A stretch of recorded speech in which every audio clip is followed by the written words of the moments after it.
thanks so much for letting me have 10 minutes. I love any excuse to do a PowerPoint presentation, so there's going to be lots of colours, animation, anything I can throw in. What I thought I would do is spend a little bit of time to tell you a bit about me, tell you a little bit about TAP HR. I'll give you some of my kind of top tips for small business owners when it comes to employing people, and I'll give you a whistle-stop tour of a really quick employment law update of things that have been happened recently that might be of interest. So to tell you a little bit more about me, so I've been in HR for just over 19 years now. Still makes me shudder every time I say that, but a very, very long time. And I worked my way up the traditional way. So I started as a HR advisor working in the NHS and helping with specialty doctors and consultants. And then I worked my way up to becoming a HR director. The last kind of director positions I had were for quite big international companies, or I spent a little bit of time working for some law firms. So I was practicing employment law with employment lawyers, which was super interesting. So because of that, I specialise in dealing with kind of quite difficult employment problems. Obviously, I do all of the gambit of HR, but that's something that I quite enjoy doing. And in my spare time, I'm also on the local HR committee for the Chamber of Commerce. Bit like Yanis said, I'm a little bit of a swot myself as well. So I ended up doing 3 degrees, 1 in law and 2 kind of business related. And I'm also now a fellow of the CIPD, which just means I get to put the F in front of the CIPD after my name, effectively. More kind of personal stuff. So I am also a busy mum. I know Vanessa always mentions that she's a busy mum. I'm a busy mum too. I'm very lucky. I have amazing 17-year-old twins, Jack and Lara, who you can see on the screen, or I should say soon to be 17. They'll be 17 in July. I'm the best mum right now. I have a lovely other half, Nathan, and a fabulous English bulldog who you'll probably hear snuffling around and moving about at times. We've talked a little bit about it already, but I'm quite musical from a very musical family. So my brother is a professor of popular music, which can actually believe is a job, but that's what he does. And he's also a blues guitarist and singer. And my sister is also a Motown singer, and I play the flute. So they're way sexier than I am, but I've got a flute. A little bit of a geek. I love anything Star Wars, Marvel, Star Trek, any of that stuff. Definitely floats my boat. Hate anything kind of chick flicky. So if anybody wants to talk to me about that stuff, I'm all over those kind of conversations. So a tiny little bit more about TAP HR itself. So obviously it's a HR consultancy. And we do anything and everything from a HR perspective. So all the way from helping people to find the right people with recruitment, through to learning and development and supporting people, and obviously through to the difficult stuff that people don't necessarily want to do around kind of disciplinary and grievance and that kind of thing. I was really keen to try and provide a really flexible model for my clients. So if I don't need to tie people in, I don't. So if people just want to have a bit of pay-as-you-go advice and kind of be done with it, that's absolutely fine. But equally, if people do want retainers, then I offer those as well. I've mentioned it quite a bit, but obviously we do a fair amount of specialist projects. Sometimes I help out with things like improving organisational culture and employing the experience that people have when they're working within an organisation. And then I also am a partner for Breathe HR software. So if companies do need HR software and Breathe's the right solution, then I'm happy to provide that. But I'm also really open and honest with people in that Breathe is a great system, but it doesn't suit everyone. So if I can help with providing different recommendations, I do that too. It's always a bit slower. I'm also the business is also quite heavily values led.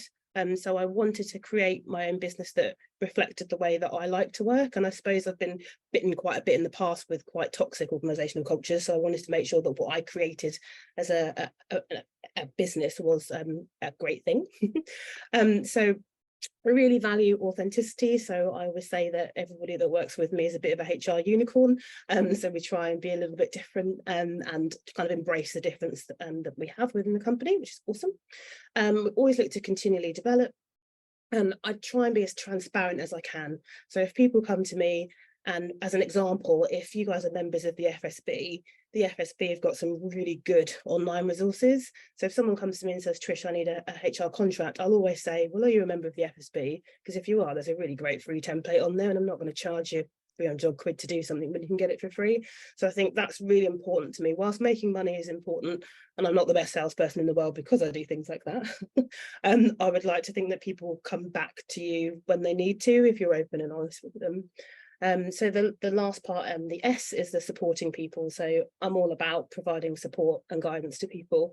And if I can help somebody without making money, that still makes me happy. Next slide is just telling you a little bit about Tap HR. So I started the business in 2022, so last year, and it's been a proper whirlwind ride since we started. So a few weeks ago, I won the Small Business Sunday Award that is run by Theo Pathetis. So he tweeted about my business, and my social media just went nuts, which was amazing. I also I love a bit of social media, and I do a lot with TikTok.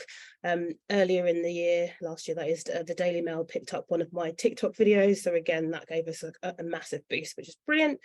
Been a finalist for the FSB's Freelancer of the Year Award. I spoke about quiet quitting in People Management magazine. And then I also love doing my podcasts. So I know we talked about that a little bit already, but I try and make sure that my podcasts cover topics that small business owners will be interested in. So there is a HR element to it, but it's also fairly general. And again, I was pretty lucky that my podcast was listed in the top 10 HR podcasts in the UK recently, which was amazing. So a bit more about me. There isn't just me that works for Tap HR. I'm very lucky that I have 3 other ladies who have worked with me before, who make up the team. There's a bus on the screen because we call it Trish's Magic Bus, that people kind of get on and off in terms of providing support. So Charlotte is equally a HR director, very similar to me. She's awesome at what she does, very different in our approach, but we always get to the same end point, which is really useful. Shelley is my amazing recruitment consultant. She's one of the best that I've ever worked with, so I'm so proud that I get to work alongside her. And Anita is amazing and does everything learning and development for me. So she loves creating bespoke learning and development courses, but we do also offer kind of off-the-shelf learning and development for people if they're interested in that too. Have a fabulous app. So if you haven't downloaded it already, please feel free to do so.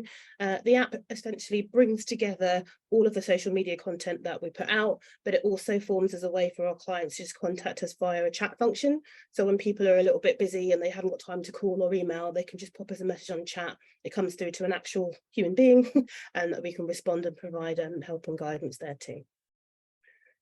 Okay.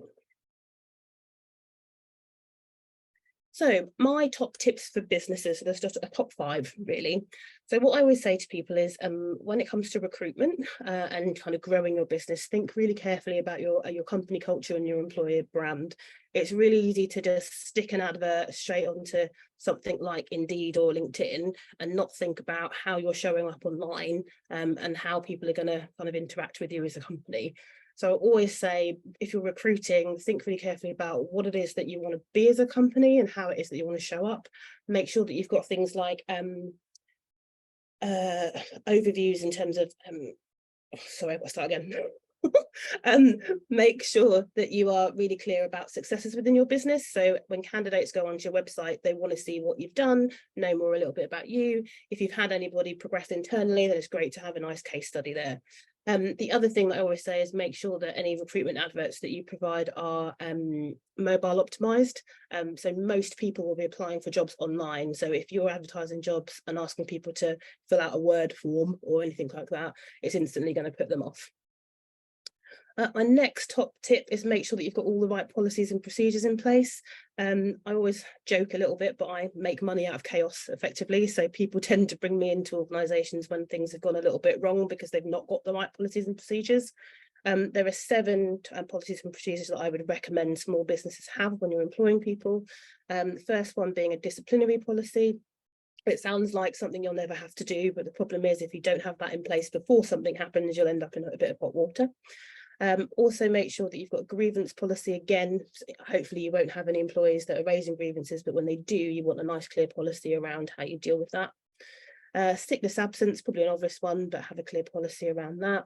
And also bullying and harassment. Unfortunately, a lot of the work that I do is around bullying and harassment. And again, a lot of the time companies don't have a policy, they've not done something properly, and then I'm called in to kind of fix the mess effectively. Anti-bribery is really important. Whenever I write a contract, I write that in, as well as health and safety, and making sure that you've got something around data protection, so that you're covered in that sense. Next one is contracts of employment, but I've kind of touched on it already. Effectively, I have a lot of clients that either don't have contracts of employment or don't have them that are robust. I had one last week that still had the default retirement age in it, and that's a piece of legislation that disappeared in 2013. So and I'm sure there are probably lots of organisations out there that haven't updated things, so we help out a lot there. And equally, communication. I think when you're a small business and you're growing, there are times where it's really easy to kind of communicate when you're small, but when you get bigger, you need to focus on how you communicate within a wider context. So that's another top tip that I always give to people as they grow. And performance management.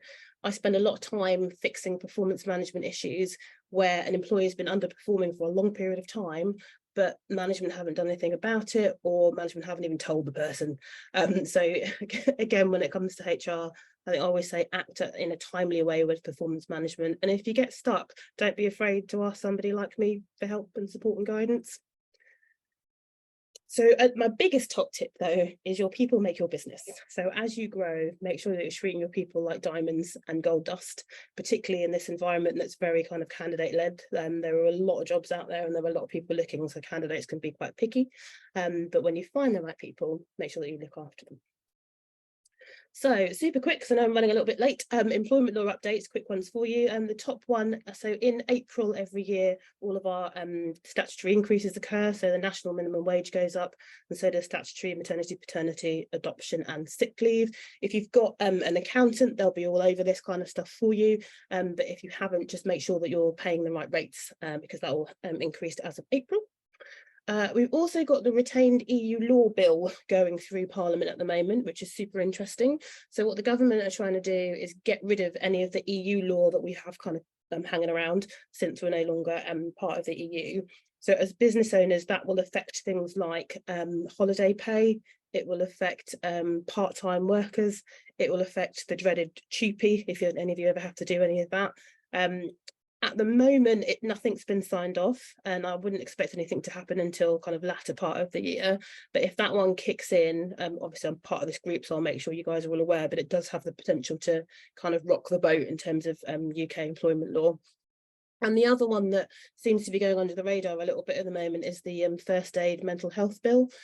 So this one's again making its way through Parliament, and this will make it mandatory for business owners to provide mental health first aid within their businesses. So again, definitely one for small business owners to keep an eye on, because there's going to be a cost associated with that. We've not got a lot of detail yet as to whether you'll have to have somebody in-house that does it, or if you'll be able to point to, a provider that can provide you with support and guidance. But again, definitely one to keep an eye on, and from a cost perspective, because you're probably going to have to pay for it. So I think that's pretty much it. I do a lot of free stuff. So if you're not already, please feel free to subscribe to my YouTube channel. So giving away a lot of free advice there, lots of free handouts, etc. available too. And obviously I do regular videos on TikTok. That's it. Any questions at all? No, stump faces. That was amazing. It was an amazing presentation. It was absolutely fantastic. Really yeah. Thank you. Fantastic. Yeah, I think Trish, it was absolutely, all of it was fantastic, but certainly when you talked about the policies, and I think even in larger organizations, that is something that isn't always there, and it can sometimes be assumed, and even if they are there are sometimes people that don't know where they are and don't use them properly, and the discipline